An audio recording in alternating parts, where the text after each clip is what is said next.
Thank you. Good to be with you, Brett. First of all, let me start at the beginning. Why did you launch this operation now? Because we were facing an imminent threat, a dual existential threat. One, the threat of Iran rushing to weaponize their enriched uranium to make atomic bombs with a specific and declared intent to destroy us. Second, a rush to increase their ballistic missile arsenal into the capacity that they would have 3,600 weapons a year, new weapons within 3 years, 10,000 ballistic missiles, each one weighing a ton, coming in at Mach 6, right into our cities, as you saw today. And then in 6 years, 20,000. That's no country can sustain that, and certainly not a country the size of Israel. So we had to act. It was the 12th hour. We did act to save ourselves, but also, I think, to not only protect ourselves, but protect the world from this incendiary regime. We can't have the world's most dangerous regime have the world's most dangerous weapons. We're protecting ourselves, but by doing so, we're protecting many others. I just want to press you on the intel on the nuclear part. Less than 2 months ago, the new director of national intelligence, Tulsi Gabbard, testified on Capitol Hill, saying that everything had been suspended since 2003 and had not restarted, that the nuclear program had not been restarted by the Iranians. So did something change from end of March until this week? Was the U.S. intel wrong? The intel we got and we shared with the United States was absolutely clear. It was absolutely clear that they were working in a secret plan to weaponize the uranium. They were marching very quickly. They would achieve a test device and possibly an initial device within months and certainly less than a year. That was the intel we shared with the United States. I think we have excellent intel in Iran. I think we've proven that. And that is something that we couldn't possibly accept. Whether it would be 6 months or 12 months or 13 months is immaterial. Once they go that route, it's too late. And we will not have a second Holocaust, a nuclear Holocaust. We already had one in the previous century. The Jewish state is not going to have the Holocaust meted on the Jewish people. It's not going to happen. Never again is now, and we have to act now. What is the goal of these strikes? You talked early in one of your speeches after the attacks began with a message directly to the Iranian people. Clearly, some of these strikes have targeted Iranian leadership, military, nuclear scientists, and other leaders. So is regime change part of the effort here? Could certainly be the result because the Iran regime is very weak.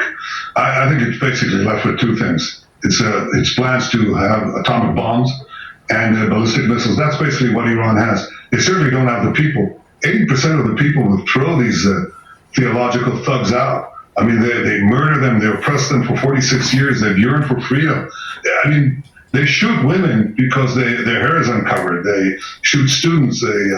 They just suck the oxygen from this brave and gifted people, the Iranian people. And the Persian people and the Jewish people have had an ancient friendship. Goes back to the times of Cyrus the Great. It could happen again. But again, the decision to act, to rise up at this time is the decision of the Iranian people. We decided to act because we saw enough uranium, enriched uranium, for 9 bombs. And all they had to do was weaponize them. We stopped that. We're attacking their nuclear sites. They attacked their chief nuclear scientists working. It's like Hitler's nuclear scientists. Would you leave them? Of course not. We attacked their top command. I can inform you, Brett, that moments ago, we also got the chief intelligence officer and his deputy in Tehran because we're now over the skies of Tehran. Our pilots, our brave pilots, are over the skies of Tehran, and we're targeting military sites, nuclear sites. That's what we're doing to take out those two threats.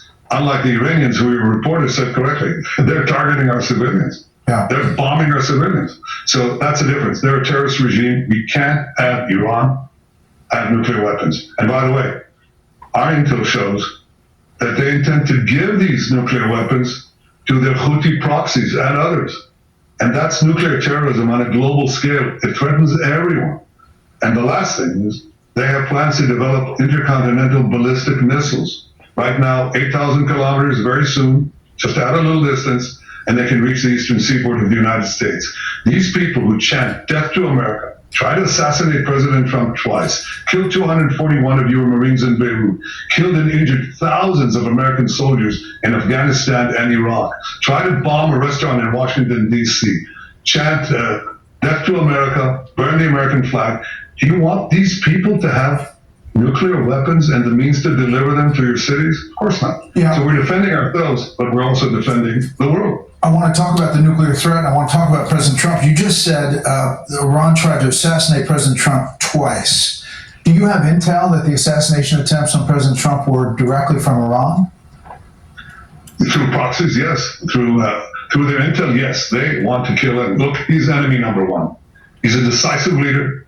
He never took the path that others took to try to bargain with them in a way that is weak, giving them basically a pathway to enrich uranium, which means a pathway to the bomb, padding it with billions and billions of dollars.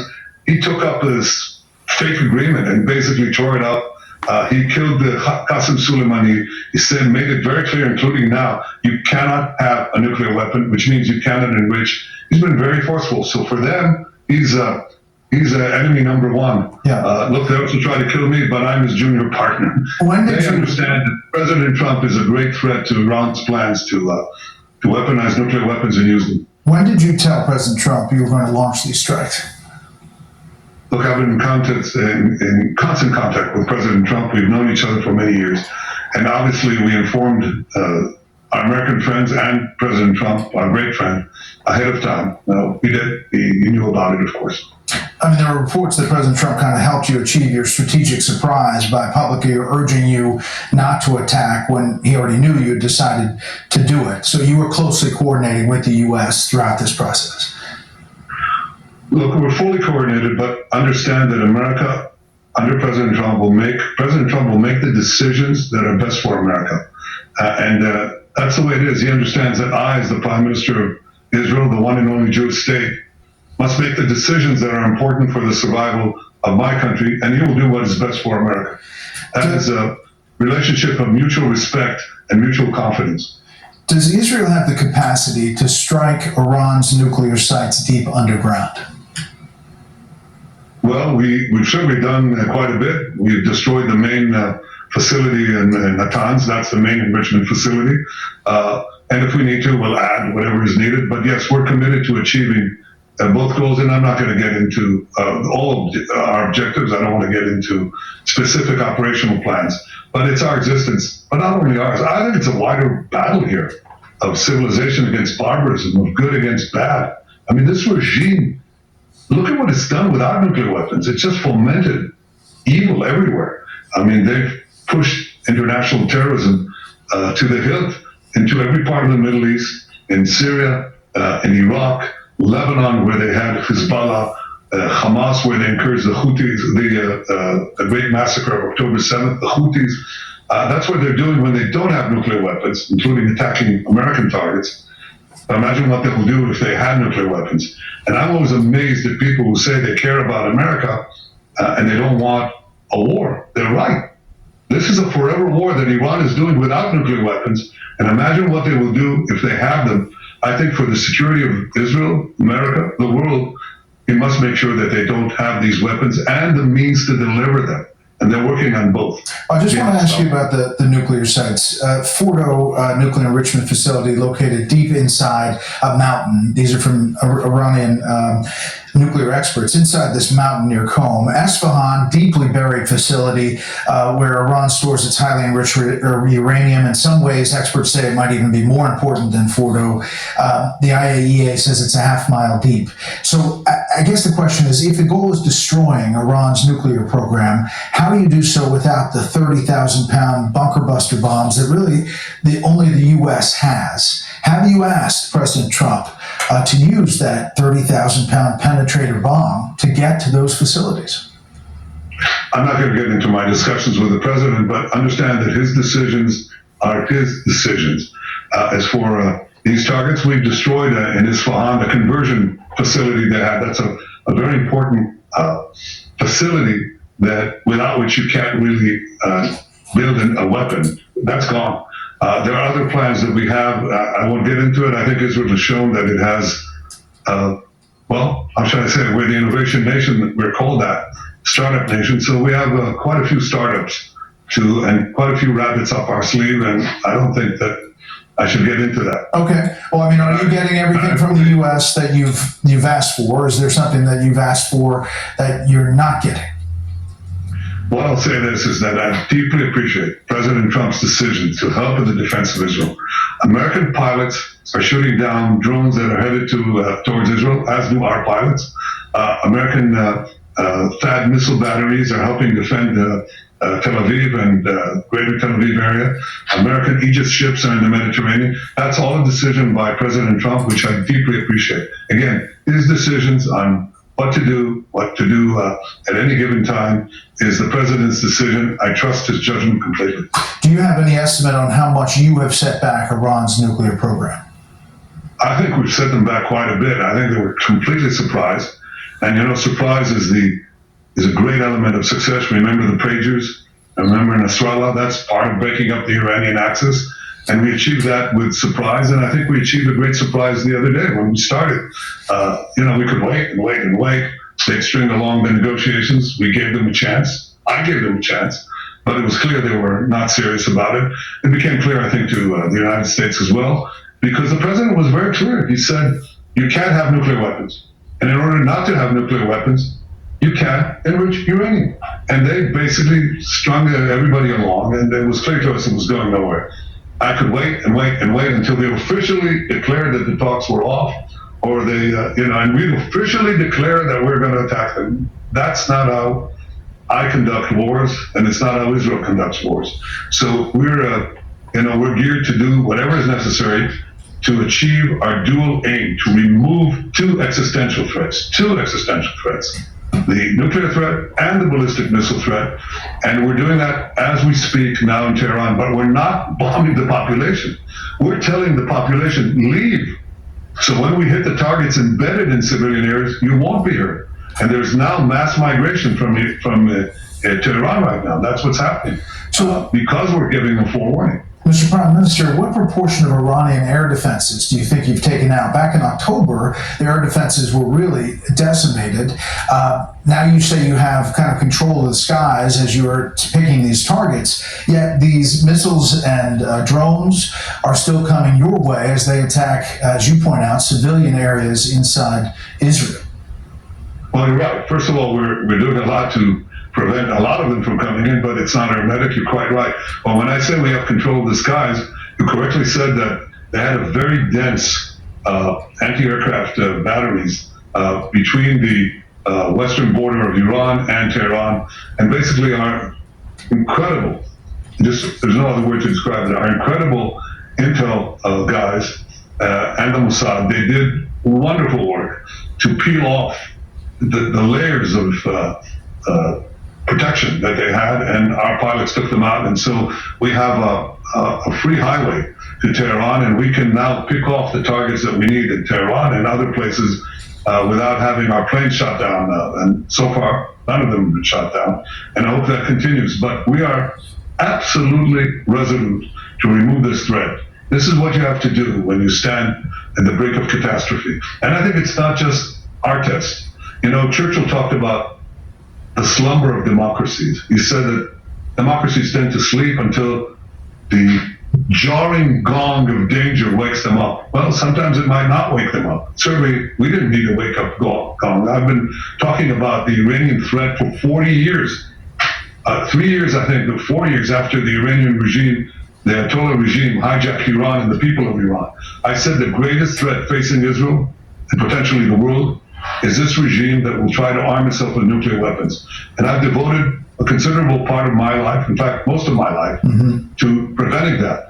And when the gong of danger sounds, and it's the last moment, it's the 12th hour, you've got to act. That's what responsible leaders do. And what I seek, is that the entire world will do what President Trump is doing. He's standing up for good against evil. He's standing up for the right against the wrong. He's standing up for good against bad. And I think that's very admirable. I salute you for it, President Trump. The president's also, however, Mr. Prime Minister, calling for Iran to get back to the table, to the negotiating table. You don't seem to be saying that that's worth it. How does this end? Well, in fact, I said it is worth it if they'll do what the president wants, and that is eliminate their enrichment capacity. You know, that's a lot better than my country, my forces, my brave pilots having to do it. It's much better than our Mossad operatives on the ground having to do it. But if they don't do it, and they certainly didn't want to do it, it became very clear, we had to act. We don't wait until we have a nuclear holocaust. That's not going to happen again. So how does it end? Well, it'll end when we remove those capacities, and we will. You stopped short of killing Iran's civilian leaders, just military commanders. I mentioned nuclear scientists, but not the supreme leader, Khamenei.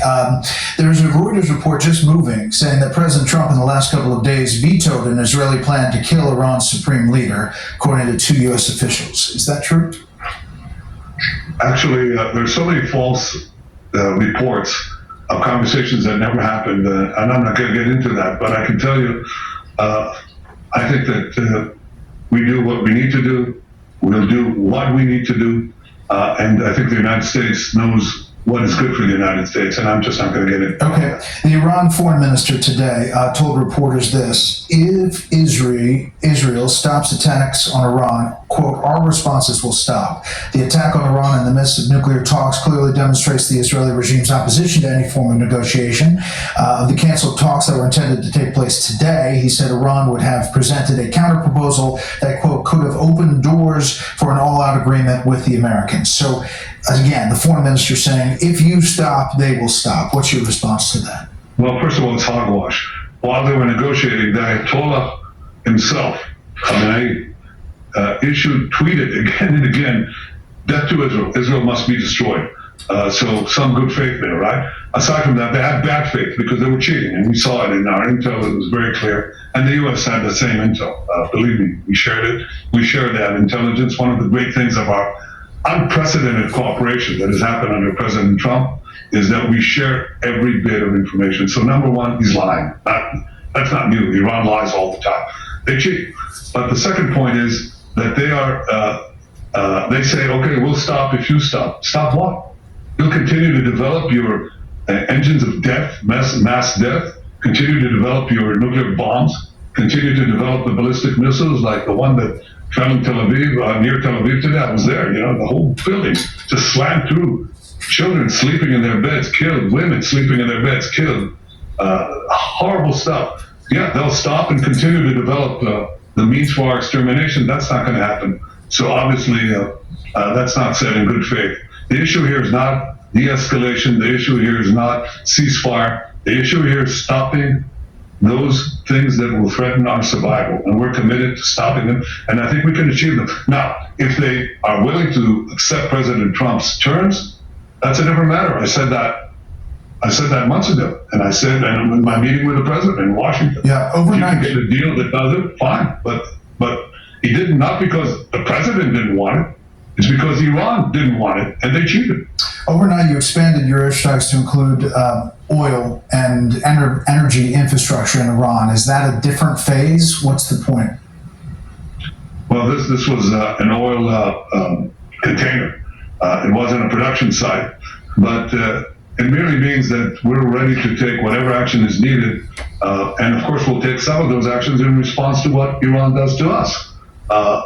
But as I said, our main targets are the military and nuclear targets, and we're taking them out with the precision and with purpose. We're not hearing much harsh criticism from the Gulf Arab countries. There have been some statements. Saudi Arabia putting out, the Kingdom of Saudi Arabia expresses its condemnation, strong denunciation of the Israeli attacks that targeted the Islamic Republic of Iran, which violated sovereignty. These attacks represent a blatant violation of international laws and norms. That was early on, but not much since then. How do you judge the Gulf states' response to what's happening now? Well, I'll leave that to them. They can speak for themselves, but I truly believe, that we have a great future if we take out Iran. Iran has been the systematic fomenter of wars, sabotage, terrorism. They attacked Aramco, the Saudi oil facilities. They send terrorists everywhere throughout the Middle East. So I think that I have a different conception, a different future. and it was embarked on with the help of President Trump and his leadership in the Abraham Accords, where we signed peace treaties with 4 Arab states, expanding the peace, something that wasn't done for a quarter of a century.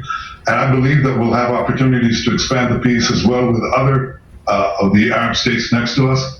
I think they understand that Iran is a mortal threat to them as well. They have their eyes on their oil facilities. They want the waterways with the Houthis. They want to conquer the Middle East. And the one obstacle they've had so far is the state of Israel, because we're the ones fighting Iranians. And the other obstacle they have is President Trump. And I think, I'll tell you, they think that President Trump is an enormous obstacle.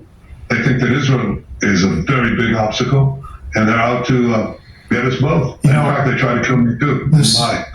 They fired a missile into my bedroom window. They missed. Wow.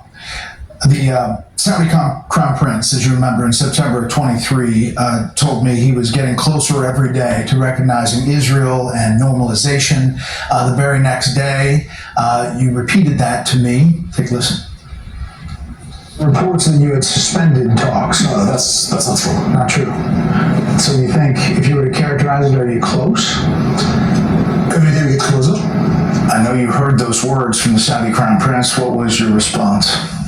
Well, I was delighted to hear what he had to say, and to borrow a phrase, I think we're getting closer to peace every day that passes. Obviously, October 7th was just a few days later. Can you get back to that moment, pre-October 7th? I think what you heard was correct. One of the possible reasons for the timing of Hamas's attack, and remember, Hamas is one of Iran's terror proxies. One of the reasons that they may have brought up the attack and not even coordinated it with others as they were supposed to do is perhaps that they were afraid that the words of the Saudi Crown Prince and my own words were about to materialize. But they will materialize one day, I'm sure of it. And that day will be a lot sooner once we get rid of this mortal threat that Iran poses not only to Israel, but to our Arab neighbors, to Europe, to the United States, to many others. Last thing, Mr. Prime Minister, I'd be remiss if I didn't ask about the situation in Gaza. One of the reasons it's not moving forward, the normalization, is because of how that's happening. Understand that you put the onus on Hamas for everything that's happening there. But as of now, we take the Gaza Health Ministry for what it is. They say the death is 55,000. The United Nations puts it at that number as well, but they're citing the Gaza Health Ministry and women and children making up half of the dead. Is there an Israeli estimate as far as the death in Gaza since the start of that operation?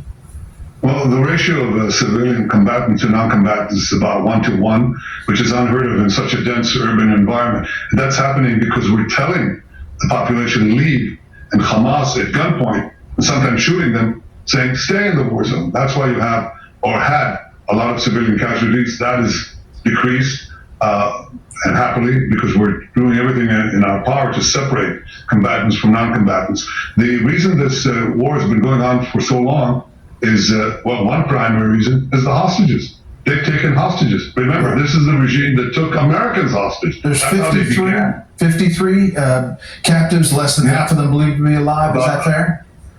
20 are alive. The rest, unfortunately, are not alive. But, we started out with, we've already brought back 202 hostages, most of them alive. Some people believed in the beginning of the war, in fact, the most senior military people, they said, you will be lucky if we got one. And I said, no, I don't think so. I think that a combination of military and diplomatic pressure will get us, we can get them out. And I'm committed to getting all of them out. I've said 2 days ago, I've instructed our people to try to resume negotiations for a ceasefire that would enable us to take Steve Witkoff, the American envoy, has made an offer to begin a 60-day ceasefire in which half of those hostages would be released right away. And I said, yes, we're ready to go. There's been some development there. I hope we're able to do that because I'm committed to getting them out. And I'm committed to getting them out and also to separate the Hamas from controlling the humanitarian aid that we're trying to give the people of Gaza. because they rob it, they steal it, and then they take a good chunk for themselves, and then they hike up the prices and give a pittance to the civilian population. So we have a plan that we devised with the help of American firms to separate the giving of the humanitarian aid to the population from Hamas control. And we're accused of starvation policies and all these other demonizations and vilifications against Israel. Look, we're a democracy fighting an island in the sea of evil, and we're doing what we can to remove this proxy, this Iran terror proxy as well. But the big problem, the big question for Israel, for humanity, for the world, for Israel and the United States, is whether we can take away the weapons of mass death from this cult of death that is in Tehran. The tyrants of Tehran will not win. Yeah. We, with God's help, we will win. So just address the critics who say about Gaza that you're trying to make Gaza unlivable in order to push Palestinians out of the territory permanently. When they say that, what's the response? Yeah. Well, because it's another lie. These are incredible lies. I think, first of all, no army in the history of the world has gone to the lengths that Israel has gone to separate combatants from non-combatants using millions of text messages, phone calls, you name it, everything. Leaflets even, getting the population out. Otherwise, we'd have an enormous number of civilian deaths. And of course, Israel has that firepower, but we don't use it because that's our moral base. But the other thing is equally that we're not trying to destroy Gaza. We're trying to remove the threat from Gaza. And as far as the choice of people, if they want to leave or not, President Trump has given a brilliant idea. He said, look, Gaza has to be rebuilt. It's been destroyed because every place is booby-trapped. So, the population finally leaves. They overcome the threats by Hamas to shoot them, and they just leave. They tell Hamas, leave our buildings, and they almost get shot by Hamas. But when they leave, they booby-trap everything. So when we come to fight the terrorists, they set off these charges and they kill our soldiers. What we do is we bring a supercharge. It detonates all the booby traps, and that's how you have buildings destroyed. We also go into tunnels. Sometimes at great sacrifice. Our UN ambassador, Leiter, had his son, 39-year-old father of 7, killed because he went as a reserve soldier to defuse these tunnels. But we put charges there. They blow up the tunnels are below buildings. The buildings collapse. So there's a lot of demolition in Gaza. It has to be rebuilt. President Trump said, okay, let the people have a choice. Why are they locked in? They're not locked in other battle scenes, and the people leave by the millions in Ukraine and Iraq and Syria. They're left by the millions. In Gaza, they're locked in. He said, why? Give them a choice. If they want to leave to other locations, help them with a voluntary relocation. If they want to come back, they'll come back after the work of basically restructuring Gaza is complete. And I think that's a brilliant plan. I think it's all for the good. It's good for peace. It's good for Israel and the United States. I think it's good for Palestinians. They should be given a choice. Mr. Prime Minister, very last thing. I asked you how long this may last. You said it's up to the Iranians. If you had the opportunity, and you do now, to speak directly to the Supreme Leader and to speak directly to the Iranian people, what are those two messages you'll say? Well, the Iranian dictator, really, he's a dictator. He's a tyrant. He has sent us a message calling just about every day for the death of Israel, the destruction of Israel and America, but the death of Israel. So my answer to him is with action, not with words. But to the people of Iran, I say you're great people. You're people of great talent and genius. You have been usurped by this tyranny that has robbed you of hope, has robbed you of a good life. I speak to the Iranian people directly. I don't know if you know this, Brett. I do these videos. I get millions and millions of responses. And they say, Viva Israel, bravo Israel, free us from this tyranny. And I say to them, your hour of freedom is near. Rise up, be free. Mr. Prime Minister, we appreciate your time in the middle of a very dangerous time inside Israel. We should point out you are inside Israel. We kept your location private since it's a security situation, but we appreciate all the time you've given us. You're welcome back on Special Report anytime. Thank you. Thank you, Brett. Thank you.